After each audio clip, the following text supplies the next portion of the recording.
হরিপুর গ্রাম। গ্রামটা দেখতে বেশ সুন্দর। গ্রামের মধ্যে অনেক রকমের ফুল ফুটে আছে। সেই গ্রামেই ছিল একটি ঘন জঙ্গল। সেই জঙ্গলে বসবাস করত নানান রকমের পশু পাখি। তাদের মধ্যে বসবাস করত একটি মা হাঁস। হাঁসের দুটা ছানা আছে। ছানাগুলা দেখতেও যে খুবই সুন্দর। একই জঙ্গলে থাকতো নীল রঙের ও বড় বড় শিংয়ের একটি শিয়াল।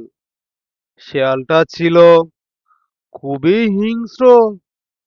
তার সামনে যদি কেউ পড়েছে, কেউ আর তার হাত থেকে রক্ষা পায়নি। শুনো ছানারা, আমি তোমাদের জন্য খাবার আনতে বের হলাম। তোমরা কিন্তু এই ঘর থেকে একদম বের হবে না।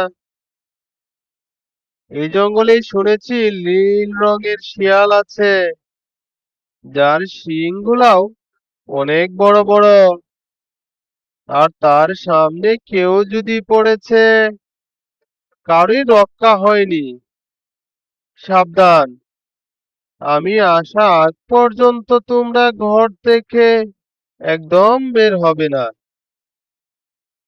মা হাঁস তার ছানাদের এইসব কথা বলে সে খাবারের উদ্দেশ্যে বের হয়ে পড়ল। হাট্টিমা টিম টিম আমার খাড়া খাড়া শিং, হাট্টিমা টিম টিম আমার লম্বা লম্বা শিং। ওহ, এখানে দাঁড়িয়ে দাঁড়িয়ে সুরে সুরে কথা না বলে জঙ্গলের গহীনে যেতে হবে। আমার যে খিদায় পেট চুচু করছে। যাই, গিয়ে দেখি কোনো শিকার খুঁজে পাই কিনা। হাট্টিমা টিম টিম আমার লম্বা লম্বা শিং। শিয়াল হাঁটছে। হাঁটতে হাঁটতে সে গভীর জঙ্গলের ভিতরে চলে যায়। আর তখনই গিয়ে সে দেখতে পেল একটি ছোট ঘর। আর ঘরের ভিতর থেকে হাঁসের শব্দ শুনতে পাচ্ছে। শিয়াল ঘরের কাছে গিয়ে দাঁড়িয়ে গেল। তখন সে আরো বেশি জোরের শব্দ শুনতে পাচ্ছে।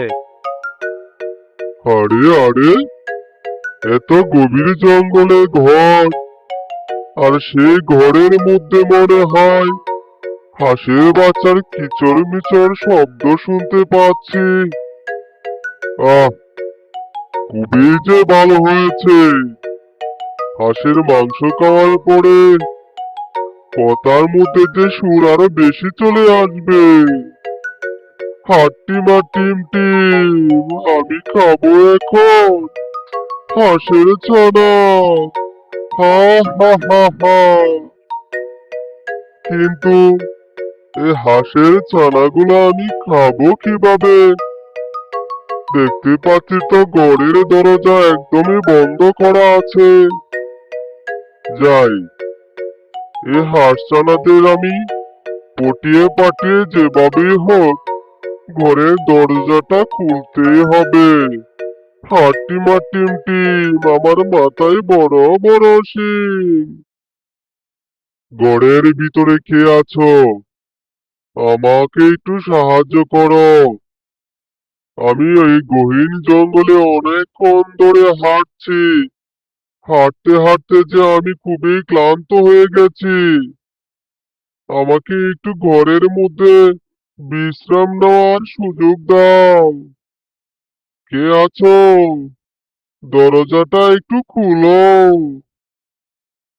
টুকি, বাইরে থেকে আমাদের কেউ মনে হয় ডাকছে।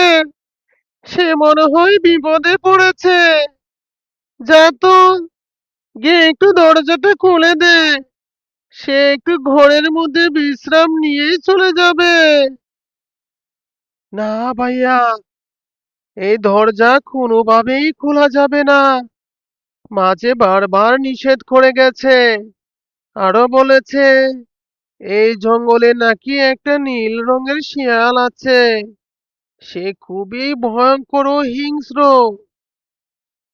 জানি তো, মা তো বারবারই নিষেধ করে গেছে বাইরে যাওয়ার জন্য আর ঘরের দরজা না খোলার জন্য। কিন্তু কেউ যদি বিপদে পড়ে তাহলে তাকে তো সাহায্য করা উচিত। যা না টুকি, তুই একটু দরজাটা খুলে দে, সে একটু বিশ্রাম নিয়েই চলে যাবে। রাজু ও টুকি, তাদের মধ্যে টুকি ছিল খুবই বুদ্ধিমান।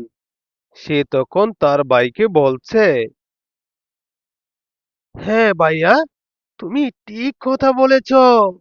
কেউ যদি বিপদে পড়ে তাকে সাহায্য করা যে খুবই ভালো কাজ। কিন্তু এই বনের নীল রঙের শিয়ালটা যে খুবই পাজি। আগে আমি গিয়ে একটু দেখি সেই নীল রঙের শিয়াল এসেছে কিনা। টুকি দেখতে গেল। তাদের ঘরের মধ্যে একটা ফুটা ছিল, আর ফুটা দিয়ে তাকিয়ে দেখে সেই ভয়ঙ্কর নীল শিয়ালটা তাদের বাসার সামনে দাঁড়িয়ে আছে। আর তার শিংটাও খুবই যে বড় বড়, তা দেখে তো টুকি খুবই ভয় পেয়ে যায়। ভাইয়া, একটুর জন্য আমরা রক্ষা পেলাম। যদি দরজাটা খুলতাম তোমার কথা মতন, এতক্ষণে ওই নীল রঙের শিয়ালের পেটে চলে যেতাম। কি বড় বড় শিং শিয়ালের!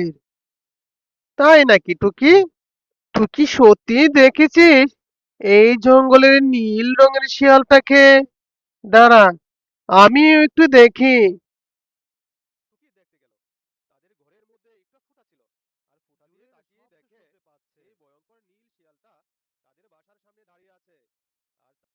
হ্যাঁ রে টুকি, আমরা যে একটুর জন্য রক্ষা পেলাম। তুই যদি আমার কথা মতো দরজাটা খুলে দিতি, তাহলে তো এতক্ষণে ওই নীল শিয়ালের পেটে চলে যেতাম। আমার যে খুব ভয় হচ্ছে, শিয়াল নাকি আমাদের ঘরের দরজা ভেঙে ফেলে। ভাইয়া, তুমি আস্তে কথা বলো, ওই শিয়ালটা আমাদের কথা শুনে ফেলবে। তুমি ভয় পাবে না। এই শিয়ালের এত শক্তি হয় নাই যে আমাদের ঘরের দরজা ভেঙে ফেলবে। চুপচাপ আমরা দাঁড়িয়ে থাকি, একদম কথা বলবে না। আরে, কি ব্যাপার? আমি কখন থেকে দাঁড়িয়ে আছি, এখনো যে দরজা খুলছে না। আর একটু আগে যে আমি তাদের কথা শুনতে পেয়েছি, এখন তো দেখছি কোনো কথাও শুনতে পাচ্ছি না। কে আছো ভিতরে? আমাকে একটু সাহায্য করো, আমার যে খুবই কষ্ট হচ্ছে। শিয়াল বাসার সামনে দাঁড়িয়ে অনয় বিনয় করেই বলতে থাকে, কিন্তু ঘরের দরজা কোনোভাবেই খুললো না। আর তখন বিরক্ত হয়ে শিয়াল এখান থেকে চলে যায়। যেতে যেতে সে বলতে লাগলো, এই হাঁসের ছানাগুলা যে খুবই বুদ্ধিমান, কোনোভাবেই তাদের ঘরের দরজা খোলাতে পারলাম না। আমিও যে নীল শিয়াল, আমি যেভাবে হোক ওই ছানাগুলাকে খাবই। হাট্টিম হাট্টিম টিম, আমার মাথায় বড় বড় শিং। আর তখন টুকটুকি তার মাকে নীল শিয়ালের কথা সব খুলে বলে। তাই নাকি টুকটুকি? নীল শিয়াল আমাদের বাসার খোঁজ পেয়েছে। সে যে আবার আসবে। যতক্ষণ না তোদের না খাবে ততক্ষণ পর্যন্ত সে এখানে আসবেই। চল, আজই আমরা এই বন ছেড়ে অন্য কোথাও চলে যাব, নয়তো যে ওই শিয়ালের হাত থেকে আমরা রক্ষা পাবো না। এইসব কথা বলে তার বাচ্চাদের নিয়ে এই জঙ্গল ছেড়ে অনেক দূরে চলে যায়, যেখানে তারা খুব শান্তিপ্রিয় ভাবে বসবাস করতে পারবে।